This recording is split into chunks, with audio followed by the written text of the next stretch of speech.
మీకు కూడా నాలాగా టెంపుల్ స్టైల్ పులిహోర అంటే ఇష్టమా? అయితే ఇంట్లోనే చేద్దాం, వచ్చేయండి. ఒక ప్యాన్లో ఆవాలు, జీలకర్ర, మెంతులు, మిరియాలు ఒక్కొక్కటి 1 టేబుల్ స్పూన్ చొప్పున ప్యాన్లో వేసి ఫ్రై చేసి పొడి చేసుకోండి.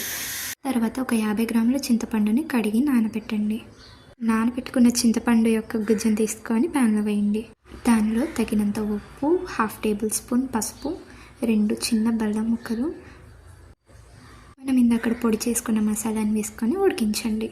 ఈ మిశ్రమాన్ని మంచిగా కలుపుకున్నాక పచ్చిమిర్చి, కొంచెం నూనెను వేసుకొని దగ్గర పడినివ్వండి. ఇలా మంచిగా ఈ మిశ్రమం అనేది చాలా దగ్గర పడుతుందండి. తర్వాత స్టవ్ ఆఫ్ చేసుకోండి. ఇంకో గిన్నెలో గుప్పెడు పల్లీలు, ఆవాలు, కరివేపాకు, పచ్చిమిర్చి చీలికలు, ఎండుమిర్చి, చిటికెడు పసుపు, చిటికెడు ఇంగువ వేసి వేయించండి.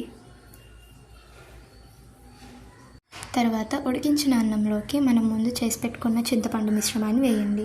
దాన్నంతా మంచిగా కలుపుకున్నాక తాలింపును కూడా వేసేస్తే అంతే, ఎంతో యమ్మీ అయిన టెంపుల్ స్టైల్ పులిహోర రెడీ.